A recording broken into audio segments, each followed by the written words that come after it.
Nakama. Sebelumnya kita ketahui bahwa alur cerita manga One Piece ini sudah mencapai tahap perang puncak di Onigashima. Pasukan samurai dan aliansi berulang kali menunjukkan aksinya yang ingin menumbangkan kekaisaran Kaido dan Orochi. Dan di video kali ini, Paradox akan melanjutkan kembali pembahasan pada spoiler sebelumnya, yang mana kali ini kita akan membahas tuntas isi cerita dari chapter 1038. Tanpa perlu banyak basa-basi, mari langsung saja kita berlayar. Pada chapter 1038 ini berjudul Kid dan Law versus Big Mom. Di sampul chapter kita diperlihatkan dengan Niji dan Yonji yang telah masuk ke dalam sebuah buku. Kekuatan yang membuat musuh-musuhnya terperangkap menyatu dengan kertas ini adalah kekuatan yang berasal dari kekuatannya anak Big Mom yang bernama Charlotte Mondior. Dan di sampul chapter ini masih dalam nuansa pelayarannya Germa Double Six pada volume ketiga. Niji dan Yonji terperangkap di sebuah kota coklat di Pulau Kokoa. Oke, kita lanjut ke cerita. Pada scene awal ruang lantai 3 kastil Onigashima, kita diperlihatkan pada sisi pertarungan sengitnya antara Raizo melawan Fukurokuju. Rupanya ternyata di sini mereka masih dalam keadaan posisi terjebak oleh jurus jutsu yang telah mereka gunakan. Dan sehingga hal itu membuat mereka tidak bisa bergerak ketika api di sekitar mulai menjalar pada tubuhnya. Lalu dalam posisi keduanya yang enggan melepaskan jurus jutsunya, kemudian Fukurokuju meminta Raizo untuk sama-sama melepaskan jurus jutsunya tersebut, dikarenakan Fukurokuju tidak ingin mati terbakar karena terjebak tanpa bisa melakukan apapun. Ketika melihat Fukurokuju dalam ambang keputusasaannya, sepertinya Raizo malah mengabaikan permintaan Fukurokuju tersebut, dan dia pun telah terfokus dengan menahan jurusnya agar dapat mengalahkan Fukurokuju. Sangat mengagumkan sekali ketika kita melihat Raizo yang masih kuat bertahan walaupun dirinya juga ikut terbakar. Kemungkinan Raizo ini mempunyai ketahanan tubuh yang kuat sama seperti Oden ketika waktu itu digoreng hidup-hidup pada eksekusi matinya. Yang pada saat itu karena ketahanan tubuhnya yang kuat, Oden mampu bertahan hidup walau telah digoreng selama lebih dari 1 jam. Dan kematiannya pun malah bukan karena penggorengan, melainkan dia ditembak mati tepat pada kepalanya. Sementara di lantai 2 kastil Onigashima, tempat para samurai berada, sepertinya mereka mulai terjebak juga dengan api yang mulai membakar seluruh isi kastil. Dan keadaan mereka pun dibuat seolah terpojok dengan keadaan luka di sekujur tubuhnya akibat pertempuran. Sehingga hal itu membuat mereka juga sangat kesulitan untuk melarikan diri dari kobaran api. Kemudian ketika kastil mulai runtuh dan akan menimpa tubuh para samurai, tiba-tiba Jinbe pun datang dan berhasil menahan reruntuhan tersebut. Jinbe yang telah berhasil menyelamatkan para samurai tersebut, dia pun dibuat kebingungan ketika melihat keadaan sekitar mulai terbakar dengan cepat. Lalu di posisinya yang telah tergeletak dan tak berdaya, sepertinya para samurai telah dibuat putus asa dengan kobaran api yang ada di sekitarnya. Dan mereka pun malah membandingkan bahwa kematian terbakar itu jauh lebih mengenaskan dibandingkan dibunuh dalam pertempuran. Lalu scene beralih pada lantai pertunjukan tempat di mana pertarungan antara Kid dan Law yang sedang melawan Big Mom. Sepertinya suasana di lantai pertunjukan ini mulai dibuat ricuh ketika Big Mom mulai kembali mengamuk. Kemudian pada posisi keberadaan Chopper berada, sepertinya dia sudah kembali pulih dengan cepat berkat bantuan para dokter dari suku Ming. Namun sepertinya dia masih dibuat mengganjal dengan obat yang telah dia konsumsi dari suku Ming tersebut. Walaupun Chopper dapat kembali pulih dengan keadaan cepat, dia pun masih memikirkan efek samping dari obat pemulih super tersebut. Dan dia khawatir hasil dari dampak pemulihan super ini akan menimbulkan efek samping yang sangat besar baginya ataupun siapa saja yang mengkonsumsinya. Terutama, dia sendiri juga mengkhawatirkan Zoro yang saat itu telah mengkonsumsi obat tersebut. Lalu di posisi keadaan Zoro yang telah mendapatkan obat pemulihan super tersebut, keadaannya di sana masih dalam keadaan terkapar dan tidak bisa bergerak sama sekali. Dan Chopper pun beranggapan bahwa kemungkinan besar perbedaan luka Zoro tersebut jauh lebih fatal jika dibandingkan dengan dirinya. Melihat keadaan Zoro yang tak bergerak sama sekali, Chopper mengkhawatirkan bahwa Zoro akan segera mati di sini. Lalu ketika dalam ambang sakaratul mautnya, Zoro pun dihadapkan dengan sosok tengkorak berjubah dengan membawa sabit tajam yang besar di tangannya. Sepertinya ini adalah malaikat pencabut nyawa yang akan mengambil nyawanya Zoro. Dan Zoro pun yang telah melihat memintanya untuk pergi dan menjauh dari dirinya. Keadaan ini sangat begitu genting untuk para kru topi jerami, di mana kita melihat Zoro sedang dalam ambang kematiannya. Semoga saja keajaiban bagi Zoro untuk dapat bangkit dan melanjutkan hidupnya kembali. Kemudian di posisi kubah menara otak bagian kanan, kita diperlihatkan dengan keberadaan Franky yang sedang kepanikan mencari Zoro. Sepertinya di sini, Franky belum menyadari bahwa posisinya dengan Zoro sangat begitu dekat. Lalu Shin pun beralih pada loteng lantai 1 Onigashima. Sepertinya keberadaan Izo di sana telah berhasil mengalahkan para kroco-kroco bawahan Kaido. Dan para kroco-kroco di sana pun dibuat tidak menyangka dengan posisi Izo sebagai mantan komandan Shirohige yang malah berada di pihak para pemberontak. Dan Izo yang masih terus berusaha membasmi semua para kroco-kroco yang dihadapinya tersebut.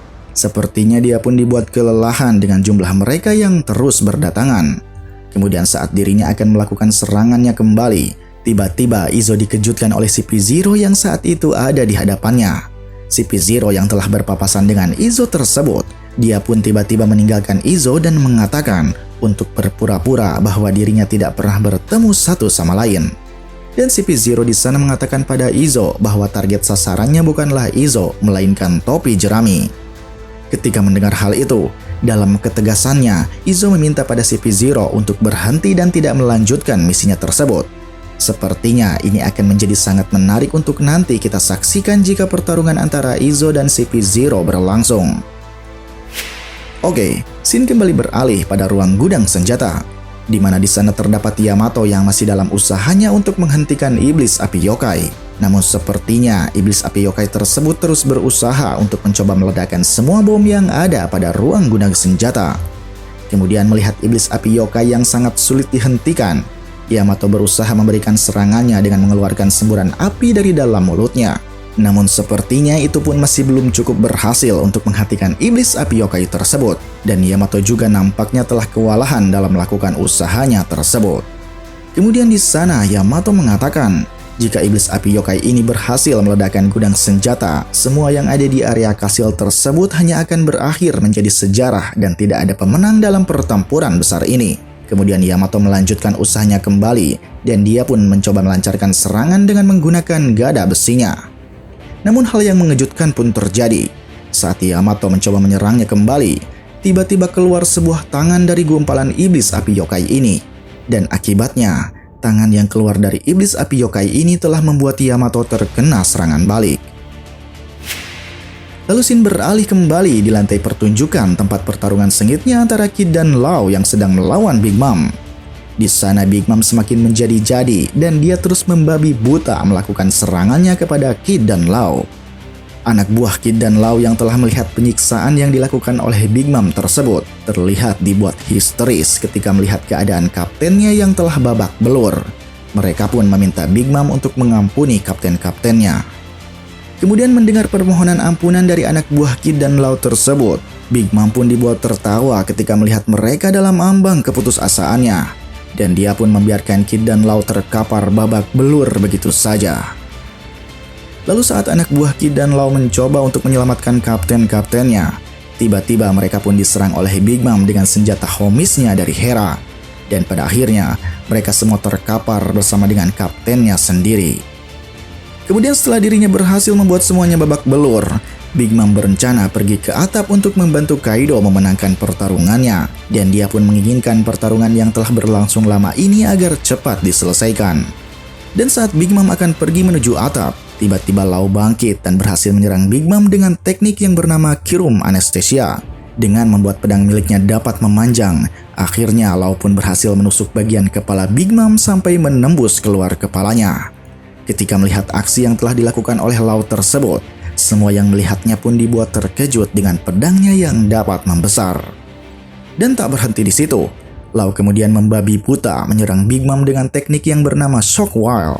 Dengan teknik yang dilakukannya tersebut, Law akhirnya dapat menyerang Big Mom dengan cara melukai bagian organ dalamnya. Dan serangan itu pun telah membuat Big Mom histeris berteriak kesakitan. Melihat Big Mom yang terus diserang, para senjata homis pun dibuat kesal dan mencoba untuk menghentikan serangan dari Law. Namun sayangnya, saat mereka mencoba untuk melakukannya, tiba-tiba Kid bangkit dan menggunakan jurus magnetnya yang dapat menarik semua benda-benda yang ada di sekitarnya. Hal yang telah dilakukan oleh Kid pun telah berhasil menarik semua senjata homis milik Big Mom untuk dia gunakan sebagai senjata. Lalu melihat Kid yang dapat bangkit kembali, Big Mom pun dibuat terkejut dengan keadaan Kid yang masih dapat melanjutkan pertempurannya. Di posisinya Kid yang telah berhasil mengumpulkan semua senjatanya, dia pun dibuat dengan keadaan tubuhnya yang jauh lebih besar dibandingkan dengan Big Mom. Saat itu juga Kid mengatakan pada Big Mom bahwa Kaido telah mencapai batasnya. Karena menurut anggapan Kid, sekuat apapun Kaido, kalau terus-terusan diserang tanpa henti, dia pun pasti akan melemah. Seperti perumpamaannya, sebuah gunung besar pun dapat terkikis oleh rintikan air hujan yang bentuknya jauh lebih kecil dibandingkan dengan gunungnya. Lalu juga Kid meremehkan Big Mom dan Kaido dengan mengatakan bahwa rumor para Yonko yang tak terkalahkan ini ternyata hanyalah omong kosong. Kemudian pada akhir chapter, di posisi keadaan keduanya yang sudah siap menyerang, Kid dan Law mengatakan pada Big Mom bahwa dia tidak akan pernah membiarkan Big Mom untuk naik ke atap, meskipun nyawa mereka yang akan menjadi taruhannya. Pada chapter 1038 ini begitu banyak hal yang sangat menarik yang mesti kita tuntaskan nanti pada chapter selanjutnya. Di mana pada poin pertama, kita masih penasaran dengan pertarungan antara Raizo dan Fukurokuju yang masih menunggu klimaksnya. Lalu pada poin kedua adalah babak dimulainya pertarungan antara Izo melawan CP0. Lalu pada poin ketiga adalah hal yang tidak kita inginkan yang mungkin saja terjadi pada Zoro. Semoga saja pada pertempuran besar ini tidak ada yang mati pada kru topi jerami. Di poin keempat juga kita masih menunggu perkembangan dari misi yang ditugaskan pada Yamato. Apakah dia akan bisa menyelesaikan misinya tersebut? Dan pada poin terakhir pada chapter ini, kita masih tetap menunggu akhir dari pertarungan Kid dan Law yang sedang melawan Big Mom.